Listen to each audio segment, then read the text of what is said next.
Hola, les saludo, soy Marta Cecilia Contreras y les hablo desde el Ministerio Internacional Patmos. En este momento vamos a compartir 30 minutos muy interesantes para nosotras las mujeres y para ese rol y ese llamado que tenemos, esa tarea tan maravillosa, pero al mismo tiempo de tanta responsabilidad al interior de la célula básica de la sociedad, la cual es nuestra familia. De manera que al respecto, pues vamos a la carta o a la epístola que le envió el apóstol Pablo a Tito. Le envía esta epístola y le hace algunas recomendaciones porque en ese momento él necesitaba ser instruido respecto a determinados grupos sociales que había al interior de la iglesia. Habían jóvenes, niños, varones y mujeres, ancianas. Cuando hablo ancianas, tenía que ver no solamente con la edad, sino también con la trayectoria de vida cristiana. Por eso, al hablar de Tito y de la gran responsabilidad que como siervo de Dios y como hijo de Dios él tenía en esa isla de Creta, en la que se estaba estableciendo una iglesia, allí entonces llega la carta de Pablo para él. En el capítulo 2, te invito a que en el capítulo 2 del libro de Tito leamos a partir del primer versículo. Pero tú habla lo que está de acuerdo con la sana doctrina. Increíble, ¿no? Increíble lo que le estaba recordando. Habla lo que está de acuerdo con la sana doctrina. Aquí le recuerda y le enfatiza la importancia de enseñar la buena noticia, las buenas nuevas del Evangelio, la palabra de Dios, que no era otra cosa que la sana doctrina. ¿Para qué? Para que esa iglesia pudiera crecer espiritualmente, desarrollarse espiritualmente de una manera equilibrada y sana, como es el anhelo y el deseo de Dios.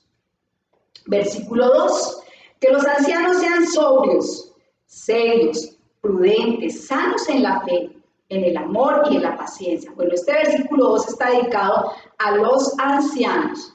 Ya acabo de comentarles que ancianos en aquella época se le llamaba y que era del griego presbutis, que si bien no se refería solamente a la edad, sino también a la madurez y a la capacidad de alguien de aconsejar, de exhortar, de inspirar, de persuadir.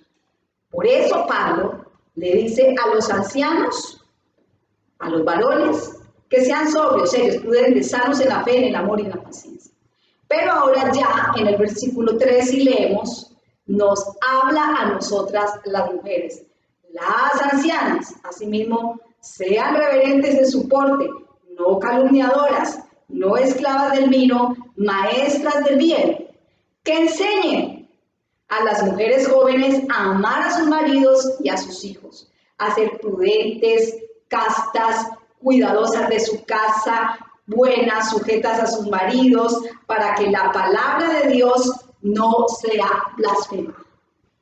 Como podemos leer y observar, la tarea de nosotras, las mujeres, no es sencilla, no es fácil.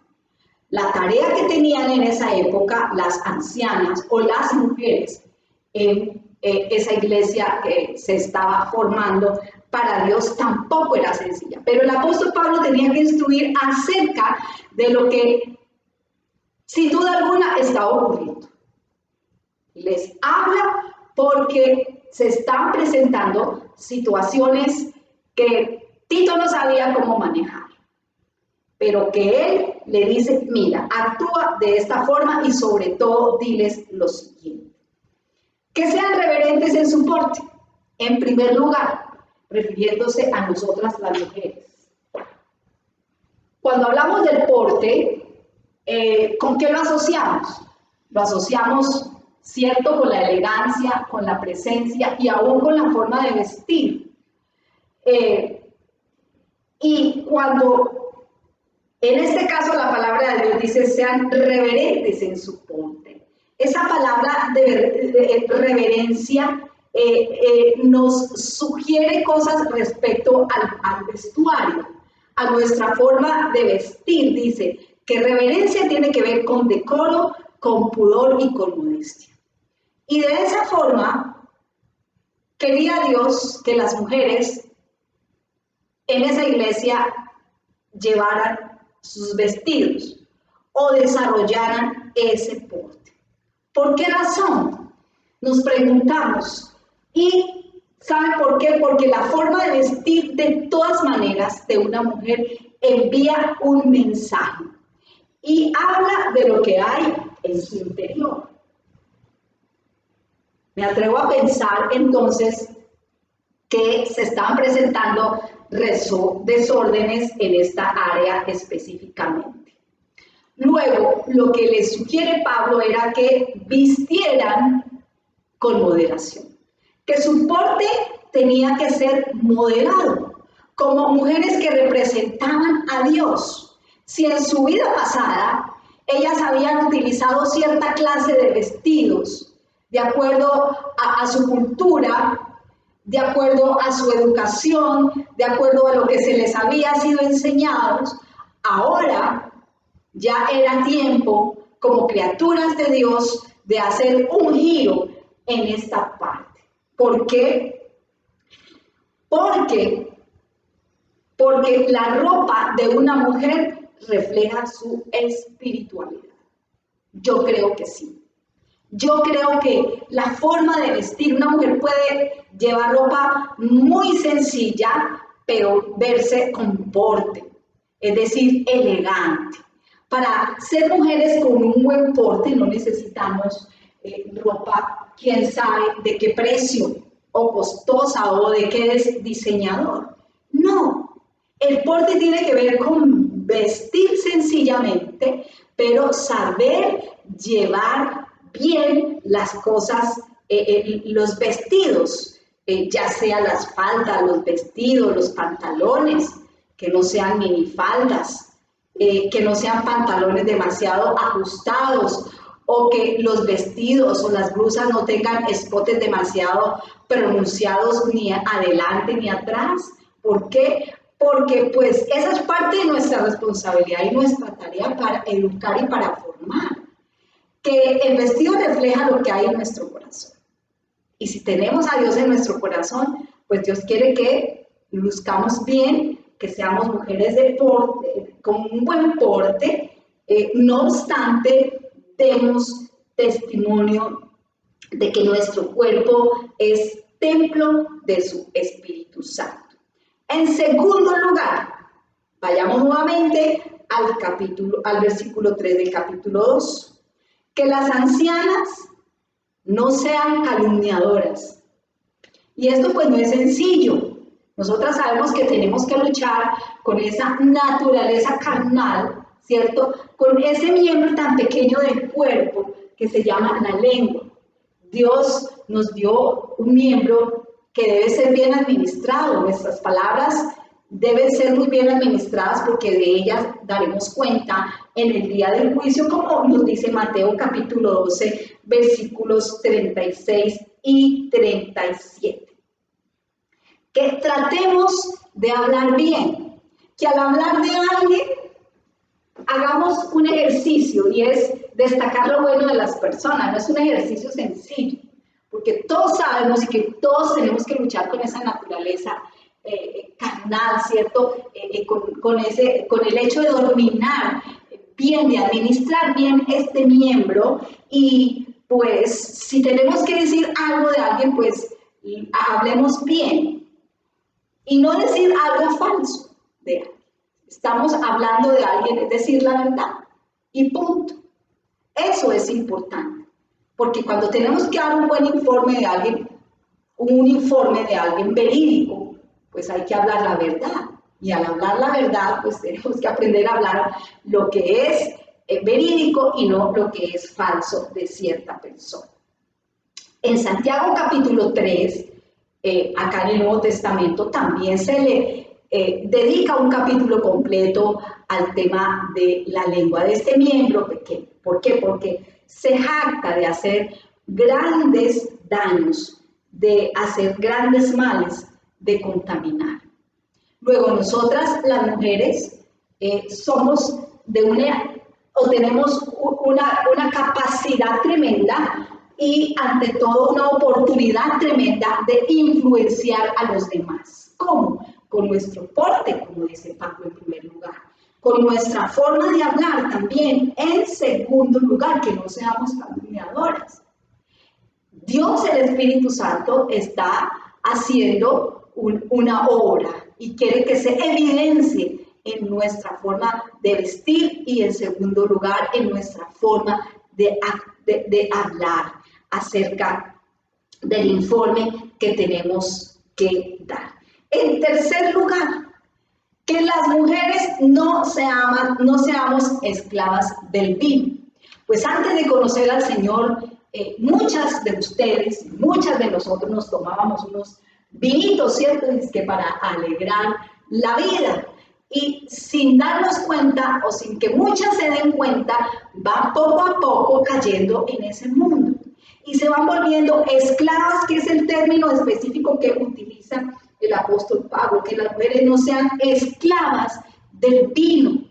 ¿Por qué? Porque pues su contexto social las influencia a tal punto que las mujeres terminan siendo esclavas. ¿De qué? Del trago. Del trago.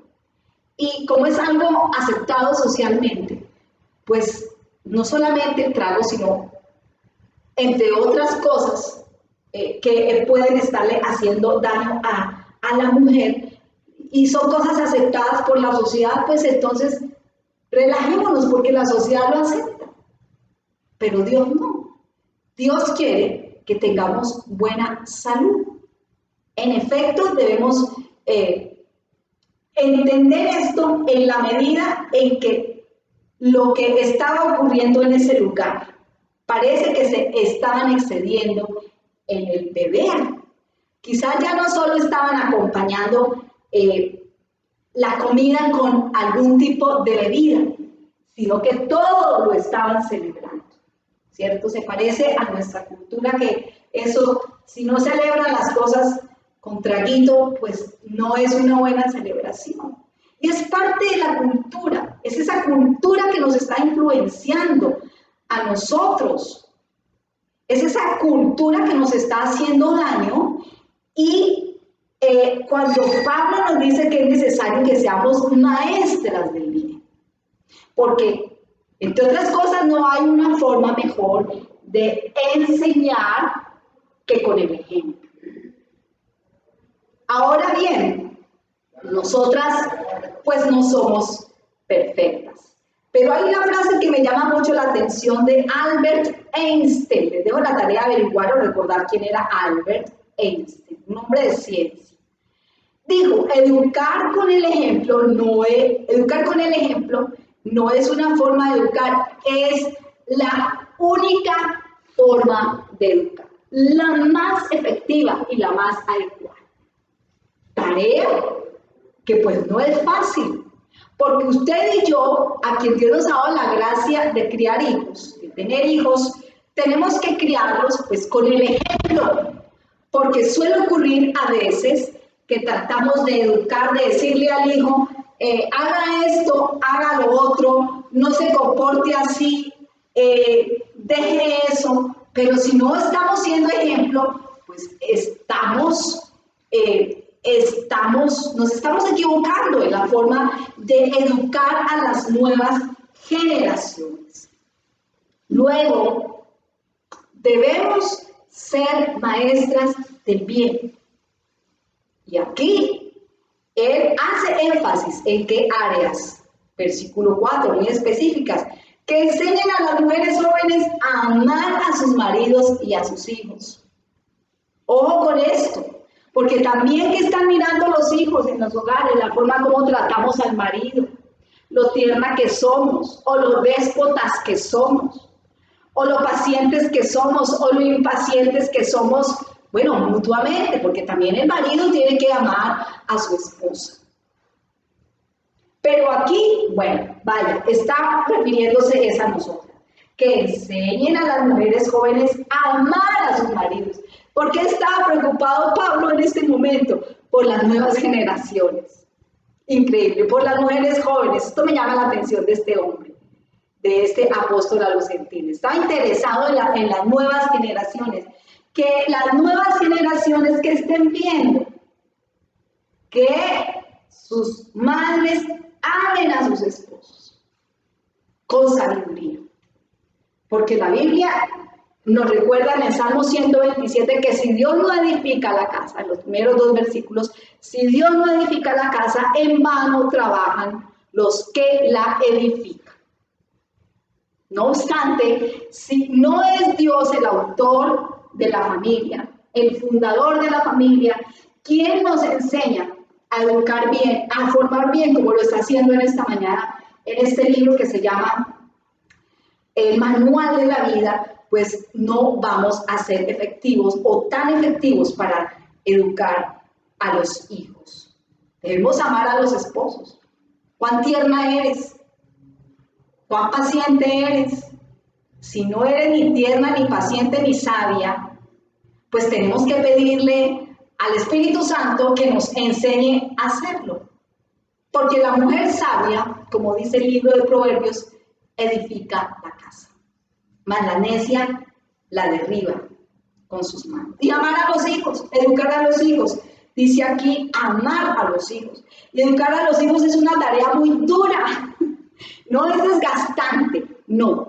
Es una tarea que Dios nos ha entregado, nos ha dado, luego nos ha capacitado también. ¿Qué sabemos y qué vemos en los jóvenes o en los niños cuando son chiquitos, cuando son de 8, 9, 10, 11, preadolescentes, adolescentes y aún jóvenes? Es una tarea muy, muy compleja, en la que necesitamos sin duda alguna la sabiduría de Dios. Porque dice el Proverbio capítulo 22, Proverbio 22 en el verso 15, que la necedad está ligada al joven. Es decir, que esa naturaleza con que todos nacemos, esa tendencia a lo malo, pues está también en un niño. Y a veces no tenemos la paciencia, porque ¿cómo corregimos a un niño? Con ira. Lo primero que se nos atraviese, con eso lo castigamos.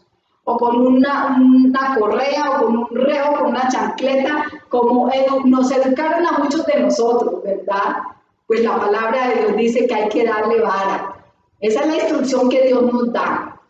En cierta edad, el niño debe ser corregido con vara, que debe ser el último recurso que utilicemos para corregir comportamientos que no están bien, que no están de acuerdo a su edad y que hay que corregirlos. Por lo tanto, debemos aprender a dar una disciplina adecuada, no cruel, porque cuando se nos sale el bloque y cuando somos presas fáciles de la ira, pues ¿cómo disciplinamos? Con ira, con enojo, con rabia, con impotencia. Y esto obviamente deja marcas y señales en los hijos muy fuertes, difíciles de restaurar. Y luego va a ser mucho más difícil, porque a cuántos de nosotros no nos ha tocado pedirle, reconocer con humildad a nuestros hijos que nos equivocamos. Dios no quiere que esto nos pase. Bueno, si tenemos que pedir perdón, que lo hagamos. Pero lo que debemos pedir es la sabiduría de Dios. ¿Para qué? Para educar. Ante todo, con el ejemplo. Porque recordemos que no es una forma de educar, es la única forma y la mejor forma de educar a los hijos, a las nuevas generaciones. Que seamos amorosos, sí. Sobre todo que seamos firmes. Amorosos, pero firmes. Y si esto va acompañado con el ejemplo, pues vamos a tener el respaldo de Dios, el apoyo de Dios como padres y en el caso nuestro, el respaldo y el apoyo de Dios a nosotras como mujeres. Ellos deben imitar nuestro comportamiento. ¿Por qué? Porque si estamos influenciando a las nuevas generaciones o si estamos permitiendo que sean otros que eduquen nuestros hijos, si estamos permitiendo que sean otros, terceros, maestros, abuelos, amigos, otros, no están formando. Los que formamos realmente a los hijos tenemos que ser nosotros los padres. Y en el caso de nosotras las madres, como también lo recomendó una vez en una de sus cartas Pablo, reconociendo la tarea de dos mujeres, la abuela Loida y la madre Eunice, que fueron quienes educaron a un hombre como Timoteo que no tuvo la dicha de tener un padre creyente y un padre temeroso de Dios. No obstante, fueron estas dos mujeres las que tomaron la rienda en la casa de la educación espiritual. Ojo con esto, porque ¿qué estamos formando? ¿Qué estamos educando? ¿En valores? ¿Estamos formando espiritualmente? Sigamos adelante, por favor, volvamos al capítulo 2 de Tito. En el versículo 5, a ser prudentes. Sí, se nos vuela la chispa muy fácilmente. No somos prudentes, pero ahí tenemos la capacidad que nos da nuestro Dios de serlo si se lo pedimos, que seamos castas, es decir, puras. No sé, si tú lees en tu Biblia, a lo mejor tengas una Biblia que hable en otros términos. Aquí habla de la castidad, es decir, de la pureza, cuidadosas de su casa.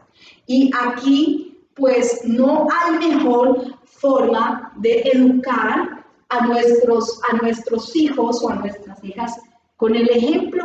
Porque si queremos que amen la casa, que sean mujeres hacendosas, que sean mujeres que hagan un equilibrio, ¿no? Porque a veces las jovencitas son muy dadas a su estudio, a la tecnología, pero ¿y la casa?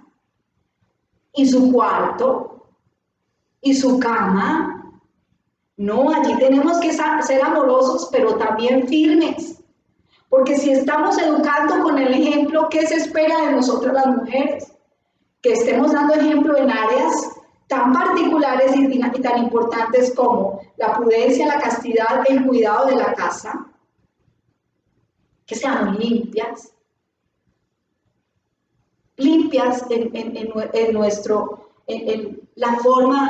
estilo de vida en el hogar, buenas, sujetas a nuestros maridos, que no es tan sencillo porque en el caso mío a mí me costó mucho el tema de la sujeción, por el ejemplo que vi en mi casa. No obstante, pues Dios me capacitó para entender que tenía un varón que le representaba bien, y lo cual no era difícil y complicado sujetarme a un hombre que se sujetaba a Cristo. Si no es el caso tuyo, pues tienes que pedirle a Dios que te capacite y orar mucho por tu varón. Orar por ese hombre que sin duda es la cabeza del hogar, pero necesita de una mujer que interceda por él, que ore por él, necesita de que unos hijos estén orando e intercediendo por él, para que nosotras podamos sujetarnos a nuestros esposos, a un esposo que obedezca al Señor, que ame los mandamientos de Dios y que se sujete a Cristo, como es el ideal de un matrimonio o de un hogar cristiano, para que la palabra de Dios no sea blasfemada. Tremenda responsabilidad la que tenemos. Todo esto, lo anterior, lo que acabamos de leer, tiene un propósito, según Dios, para que la palabra de Dios no sea blasfemada. Entre otras porque Está en juego, digo yo, la reputación de Dios. Dios no se equivoca, nunca se equivoca. Nos dejó este libro que se llama el Manual de Instrucciones, que según Pablo en esta carta a Tito puede ser blasfemada. ¿Por qué? Porque si no está siendo efectiva en nuestra sociedad, Dios no es el culpable, sino ¿quién? Nosotros, que no estamos acatando las instrucciones de Dios respecto a la forma en cómo debemos comportarnos en nuestros hogares, respecto a la forma en que debemos amar a nuestros esposos, en que debemos amar y corregir a nuestros hijos con sabiduría, con paciencia, con inteligencia, siendo prudentes. Y ante todo, educar con el ejemplo. 3 áreas esenciales en la vida de nosotras las mujeres. Para hacer un breve resumen, entonces, amar a los maridos, amar a los hijos, ser prudentes, ser puras, castas, ser hacendosas, juiciosas en el hogar, que amemos el hogar, que amemos la limpieza, el orden, porque Dios, nuestro Dios, es un Dios de orden. Y recordemos que le estamos representando a Él. Y si en este caso la palabra de Dios no está siendo efectiva es porque nosotros no estamos obedeciendo la palabra del Señor, que nos dice que seamos hacendosas, que seamos juiciosas, que enseñemos con el ejemplo, que seamos amables y que estemos sujetos primero a Cristo para poder estar sujetas a nuestros esposos y tener unos hogares sanos y equilibrados. Finalmente, ¿cómo aprendemos más? Nosotros los seres humanos. Y yo creo que tú vas a estar de acuerdo con lo que yo digo. Aprendemos más de lo que vemos que de lo que nos dicen. ¿Por qué? Porque la tendencia nuestra es a imitar comportamientos. Ojo con esto, esa es nuestra tendencia. A imitar más fácil lo que vemos en los demás que lo que nos dicen. Por eso no es fácil ser padres. Por eso no es fácil ser mujeres. Nada fácil. Pero bueno, ahí tenemos este bendito libro que es la palabra de Dios, que es el manual de la vida, que ninguna de nosotras puede decir, a mí nadie me dijo, a mí nadie me lo recomendó, a mí nadie me lo sugirió. Muchas personas te lo han sugerido. Y sobre todo Dios, a través o en su palabra, que nos está instruyendo en esta mañana, a nosotras las mujeres. Y quiero agradecerte a ti por tu atención. Invitarte a compartir este programa, este espacio del canal de YouTube de Patmos, Ministerio Internacional. Como siempre quiero invitarte no a orar, sí hacerlo, pero para que entres a tu cuarto, a tu oficina, cuando estés solita, cuando no haya nadie, bueno, o a lo mejor quieras orar con alguien más, pero lo recomendable en este caso es que ores y hables con tu Padre que está en secreto. ¿Por qué? Porque tu Padre que está en secreto te va a recompensar en público. Sí que necesitamos orar. Mira, en este momento yo te recomiendo que ores mucho, porque tenemos sobre nuestras espaldas tremenda responsabilidad. Tú dirás, bueno, lo que pasa es que si yo hubiera sabido esto antes de casarme, antes de tener hijos, antes de tener nietos, ya es tarde. Bueno, nunca es tarde. Nunca es tarde de corregir aquello que ha estado deficiente por muchos años en nuestra vida. Con Dios nunca es tarde para volver a comenzar, para reinventarnos como madres, como abuelas, como maestras que somos del bien. Ese es el reto en esta mañana, a que seas maestra del bien. Y me despido de ti con un fuerte abrazo y te invito para que estemos próximamente en nuestro programa reflexionando sobre áreas muy importantes de nosotras. Beso para todas. Chao.